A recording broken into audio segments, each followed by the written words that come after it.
Welcome to MWA। आज है 6 मई 2026 और 6 मई करंट अफेयर्स के जितने भी इंपॉर्टेंट क्वेश्चन बन सकते हैं सारे हम इस वीडियो में डिस्कस करेंगे। हाँ, और आज हमारे पास डिस्कस करने के लिए बहुत सारे शानदार फैक्ट्स हैं। बिल्कुल, और हर क्वेश्चन से रिलेटेड इंपॉर्टेंट फैक्ट भी मैं आपको बताऊंगा, तो आप पूरा वीडियो बहुत ध्यान से देखिए। लास्ट में मैं आपसे क्वेश्चन पूछूंगा, उसका आंसर आपको कमेंट बॉक्स में बताना है। तो चलिए स्टार्ट करते हैं। और आज का हमारा मिशन सिर्फ हैं महत्वपूर्ण दिवस और राष्ट्रीय नियुक्तियां। ये सेक्शन हमेशा बहुत कंफ्यूजिंग होता है स्टूडेंट्स के लिए। हाँ, इसीलिए नोट्स में एक बहुत मस्त मेमोरी ट्रिक दी गई है। मतलब इसे ध्यान से सुनिए। पुर्तगाली 5 को आए, 3 प्रेस वालों ने 4 आग बुझाई। वाओ, ये तो बहुत ही कैची है। मतलब इससे मई के पहले हफ्ते का पूरा ढांचा ही समझ आ गया। है ना? तो इस ट्रिक को डिकोड करें तो 5 मई को होता है विश्व पुर्तगाली भाषा दिवस। बिल्कुल। और 3 मई को विश्व प्रेस स्वतंत्रता दिवस और इसके साथ ही अंतर्राष्ट्रीय तेंदुआ दिवस भी होता है।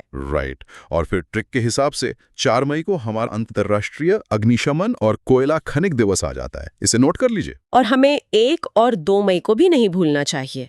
1 मई को मजदूर दिवस और महाराष्ट्र गुजरात दिवस होता है और 2 मई को विश्व ट्यूना दिवस मनाया जाता है। हाँ, टूना यानी वो मछली। लेकिन मुझे एक बात समझ नहीं आती, यूनेस्को जैसी संस्थाएं किसी एक भाषा जैसे पुर्तगाली को एक पूरा दिन क्यों डेडिकेट करती हैं? देखिए, 2019 में जब यूनेस्को ने पुर्तगाली भाषा दिवस डिक्लेयर किया था ना, तो इसके पीछे एक बहुत बड़ा सांस्कृतिक कारण था। अच्छा। हाँ, क्योंकि पुर्तगाली सिर्फ यूरोप की भाषा नहीं है। ये ब्राजील से लेकर अफ्रीका के कई देशों तक फैली हुई है। तो ये दिवस असल में दुनिया की सांस्कृतिक विविधता को सेलिब्रेट करने के लिए है। सही बात है। ये तो हो गया दिवस। अब इसी हेडिंग के अंदर हमारी अगली कैटेगरी है राष्ट्रीय नियुक्तियां। इसके लिए भी एक ट्रिक है। ट्रिक से चीजें बहुत आसान हो जाती हैं। बिल्कुल। ट्रिक है, मनोज ने अडोबी चलाया, प्रसून ने भारती को सुनाया। तो इसका मतलब मनोज नागपाल को अडोबी ग्लोबल डिलीवरी सेंटर का उपाध्यक्ष नियुक्त किया गया है। राइट। और प्रसून जोशी बन गए हैं प्रसार भारती के नए अध्यक्ष। अगर आप इन दोनों नियुक्तियों को देखें तो ये एकदम अलग अलग दुनिया है। मनोज नागपाल एक ग्लोबल टेक जायंट का बैकएंड संभालेंगे जो पूरी तरह से डेटा और तकनीक है, और दूसरी तरफ प्रसून जोशी हैं। हाँ, जो देश के सबसे बड़े पब्लिक ब्रॉडकास्टर को दिशा देंगे। प्रसार भारती में तकनीक से ज्यादा कंटेंट और संवेदनशीलता की जरूरत होती है। बिल्कुल। एक कवि का इस पद पर आना काफी दिलचस्प है। इसके अलावा 2 और नाम हैं जो MCQ में सीधे पूछे जा सकते हैं। अनुपिंदर सिंह ग्रेवाल बने हैं NCLT के अध्यक्ष। NCLT यानी नेशनल कंपनी लॉ ट्रिब्यूनल। ये संस्था कॉर्पोरेट जगत के दिवालियापन के मुद्दों को सुलझाती है। हाँ। और चिकित्सा के क्षेत्र में निखिल टंडन एम्स नई दिल्ली के अंतरिम निदेशक बने हैं। एम्स नई दिल्ली, ध्यान दीजिएगा। ये सारे नाम एग्जाम पॉइंट ऑफ व्यू से बहुत इंपॉर्टेंट है। तो अब हमारी अगली हेडिंग है अंतर्राष्ट्रीय संबंध और राज्य दर्शन। पहले इंटरनेशनल न्यूज कवर करते हैं। अमेरिका और फिलीपींस के बीच बालिकातान 2026 नाम का युद्धाभ्यास हो रहा है। बालिकातान का मतलब ही होता है कंधे से कंधा मिलाकर। राइट। इसके अलावा न्यूयॉर्क में दूसरा अंतर्राष्ट्रीय प्रवासन समीक्षा मंच आयोजित हो रहा है। और एक बहुत ही अजीब न्यूज है, कनाडा यूरोपीय राजनीतिक समुदाय में शामिल हो रहा है।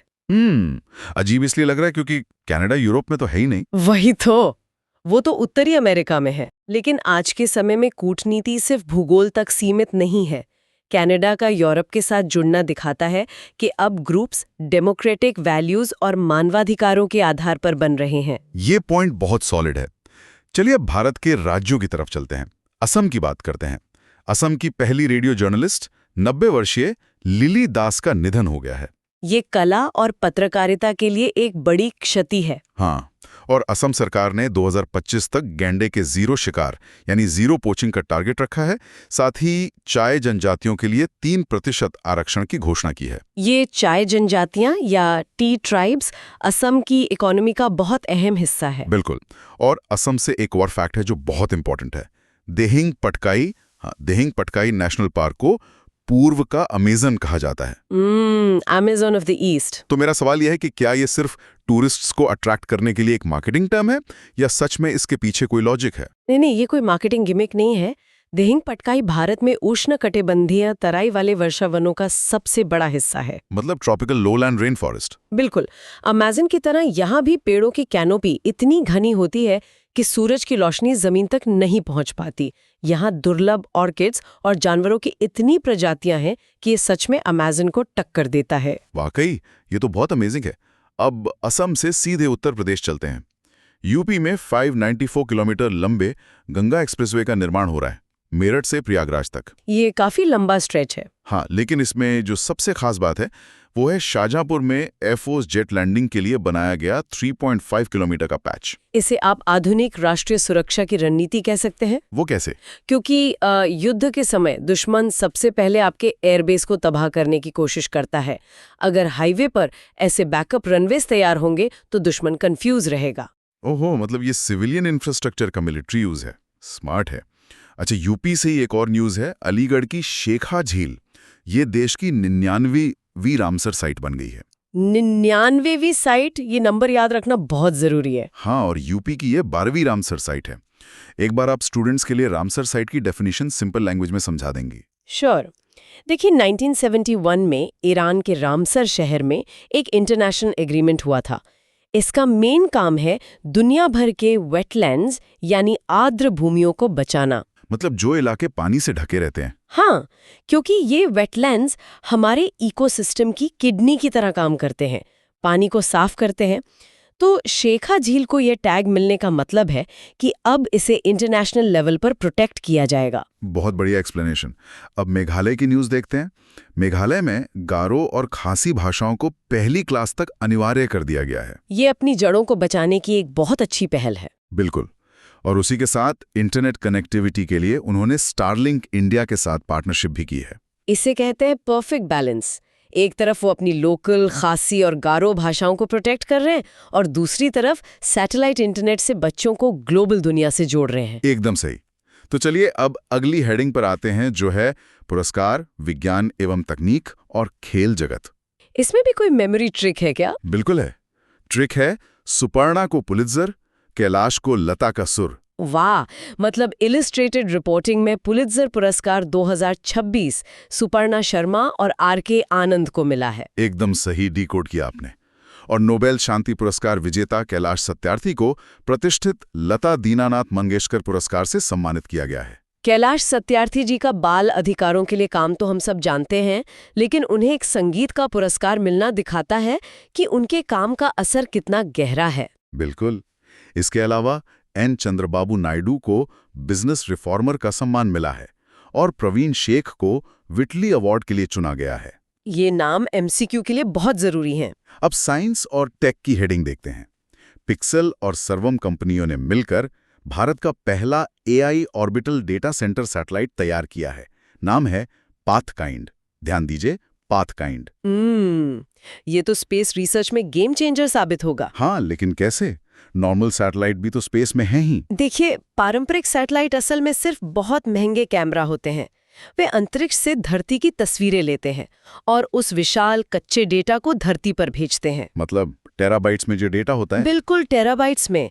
इस कच्चे डेटा में बादलों की तस्वीरें या अंधेरा हिस्सा सब होता है, जिसकी कोई जरूरत भी नहीं होती। हाँ, फिर धरती पर सुपर कंप्यूटर उसे प्रोसेस करते हैं, जिसमें बहुत टाइम लगता है। राइट। लेकिन पाथफाइंड में एआई चिप और डेटा सेंटर अंदर ही लगा है। वो स्पेस में ही डेटा एनालाइज कर लेगा और सिर्फ जरूरी इंफॉर्मेशन, जैसे कि कुछ मेगाबाइट्स का अलर्ट, धरती पर भेजेगा। अरे वाकई, मतलब स्पेस में ही एज कंप्यूटिंग हो रही है। इससे तो बहुत टाइम और बैंडविड्थ बचेगी। बिल्कुल, आपदा प्रबंधन में ये तुरंत फैसले लेने में मदद करेगा। क्या बात है। टेक में और भी न्यूज़ है। चीन की शेंजन यूनिवर्सिटी ने डायरेक्ट कोल फ्यूल सेल बनाया है और चीन ने ही डार्क मैटर एक्सप्लोरर सैटेलाइट डैम्प भी लॉन्च किया है। डार्क मैटर को समझना अभी भी विज्ञान के लिए एक बड़ी चुनौती है। और अपने देश की बात करें तो उज्जैन में आकाशवाणी का नया केंद्र स्थापित हो रहा है। चलिए अब खेल जगत का राउंड अप कर लेते हैं। मैड्रिड ओपन टेनिस में पुरुष एकल जीता है इटली के जेनिक सिनर ने, और महिला एकल वो जीता है यूक्रेन की मार्टा कोस्ट्युक ने। बैडमिंटन में थॉमस कप का विजेता चीन रहा है और उबर कप 2026 की मेजबानी डेनमार्क को मिली है। थॉमस कप में चीन की जीत दिखाती है कि टीम इवेंट्स में वो अभी भी कितने स्ट्रांग हैं। सही बात है। अब हम अपनी क्लास के आखिरी हिस्से में पहुंच गए हैं। हेडिंग है भारत में प्रथम, रक्षा, इंडेक्स और पर्यावरण। भारत में प्रथम वाले सवाल एग्जाम में बहुत आते हैं। बिल्कुल। तो सीक्वेंस में नोट करिए। लद्दाख में देश का पहला पेट्रोग्लिफ संरक्षण पार्क बन रहा है। पेट्रोग्लिफ यानी चट्टानों पर उकेरी गई प्राचीन कलाकृतियां। झारखंड के हजारीबाग में पहला मोती पालन क्लस्टर शुरू हुआ है। हजारीबाग, ठीक है। और ईशांक सिंह ने पाक जलडमरू मध्य को 9 घंटे 50 मिनट में पार करने का रिकॉर्ड बनाया है। ये बहुत बड़ा अचीवमेंट है। और एक बहुत इंपॉर्टेंट पॉइंट, सिक्किम देश का पहला पेपरलेस न्यायपालिका वाला राज्य बन गया है। सिक्किम का एक कदम बाकी राज्यों के लिए एक रोल मॉडल है। पेपरलेस होने से न सिर्फ कागज बचेगा, बल्कि अदालतों में फाइलों के गायब होने की समस्या भी खत्म हो जाएगी। बिल्कुल, काम में स्पीड और ट्रांसपेरेंसी आएगी। चलिए अब रक्षा और इंडेक्स की बात करते हैं। रक्षा लेखा महानियंत्रक यानी CGDA प्रमुख बने हैं अनुग्रह नारायण दास। ये नियुक्ति बहुत महत्वपूर्ण है। और सिप्री यानी SIPRA रिपोर्ट 2025 के अनुसार रक्षा खर्च में अमेरिका नंबर 1 पर है और अपना भारत 5वें स्थान पर है। भारत की सैन्य ताकत लगातार बढ़ रही है। हाँ, एक और बड़ी सामरिक न्यूज है। जापान ने घातक हथियारों के निर्यात से 15 साल पुराना बैन हटा लिया है। ये तो बहुत बड़ा शिफ्ट है। जापान का संविधान तो हमेशा से शांतिवाद की बात करता था। राइट, तो फिर अचानक ये बैन क्यों हटाया? क्योंकि उनके आसपास की भू राजनीति बदल गई है। उत्तर कोरिया मिसाइलें टेस्ट कर रहा है, चीन अपनी नौसेना बढ़ा रहा है, तो जापान को अपनी सुरक्षा और रक्षा उद्योग को बचाने के लिए ये मजबूरी में करना पड़ा। समझ गया। अब एक इंडेक्स की बात करते हैं जो थोड़ा विरोधाभास दिखाता है।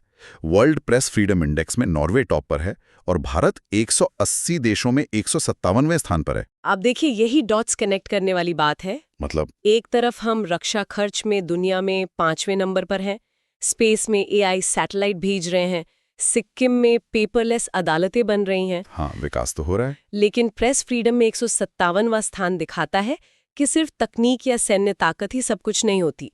एक पूरी तरह से विकसित देश बनने के लिए तकनीक और संस्थागत स्वतंत्रता के बीच बैलेंस होना बहुत जरूरी है। ये बहुत गहरा एनालिसिस है। चलिए पर्यावरण पर वापस आते हैं। अलीगढ़ की शेखा झील जो 99वीं रामसर साइट बनी, वो तो हमने कवर कर लिया। हाँ, ये यूपी की 12वीं साइट है। इसके साथ ही आंध्र प्रदेश ने 13,000 करोड़ रुपए का मशरूम मिशन शुरू किया है। 13,000 करोड़ सिर्फ मशरूम के लिए? हाँ, क्योंकि मशरूम भविष्य की फूड सिक्योरिटी का बड़ा समाधान है। कम पानी में ज्यादा प्रोटीन। बिल्कुल, और ये ग्रामीण इकोनॉमी को बूस्ट करेगा। अब आखिर में कुछ वन लाइनर्स जो MCQ के लिए डायरेक्ट काम आएंगे। ब्रिक्स कृषि मंत्रियों की 2026 की बैठक इंदौर में होगी। मध्य प्रदेश के इंदौर में, ठीक है। बांग्लादेश दुनिया का 33वां परमाणु ऊर्जा उत्पादक देश बन गया है। छत्तीसगढ़ ने श्रमिकों के लिए ई-श्रम साथी ऐप लॉन्च किया है। और आज की सबसे हैरान करने वाली खबर, UAE यानी संयुक्त अरब अमीरात ने OPEC से अलग होने का ऐलान कर दिया है। ये तो सच में एक जियोपॉलिटिकल भूकंप है। मुझे भी यही लगा। OPEC तो दुनिया भर के तेल उत्पादक देशों का बॉस है ना। UAE बाहर क्यों आ रहा है? क्योंकि OPEC अपने सदस्य देशों पर तेल निकालने का कोटा लगाता है ताकि बाजार में कीमतें ऊंची रहें। मतलब UAE चाहकर भी ज्यादा तेल नहीं बेच पा रहा था। बिल्कुल। और UAE समझ गया है कि दुनिया बहुत तेजी से इलेक्ट्रिक व्हीकल्स और रिन्यूएबल एनर्जी की तरफ शिफ्ट हो रही है। हाँ, फ्यूचर तो उसी का है। तो अगले 15-20 सालों में तेल की डिमांड गिर जाएगी। इसलिए UAE चाहता है कि जल्दी से अपना सारा तेल निकाल कर बेचते और उस पैसे को AI और टूरिज्म में इन्वेस्ट करे। वाह, मतलब वो पोस्ट ऑयल इकोनॉमी की तैयारी कर रहे हैं। ये तो बहुत ही दूरदर्शी कदम है। हाँ, OPEC छोड़ना इसी रणनीति का हिस्सा है। तो इसी के साथ हमारे MWA के नोट्स का पूरा सीक्वेंस डीकोड हो गया। पुर्तगाली भाषा दिवस से लेके UAE के OPEC छोड़ने तक हमने सारे इंपॉर्टेंट पॉइंट्स को कवर कर लिया है। बिल्कुल, और मुझे उम्मीद है कि ये सारे फैक्ट्स हमारे लिसनर्स को अच्छे से याद हो गए होंगे। पर क्लास खत्म कर को क्लास यूजफुल लगी हो तो वीडियो को लाइक करें और चैनल मंजिल विद अंसारी को सब्सक्राइब जरूर करें। बिल्कुल, और अपने सीरियस एस्पिरेंट दोस्तों के साथ जरूर शेयर करें। चलिए अब मिलते हैं नेक्स्ट क्लास में। रिवीजन करते रहिए। Take care.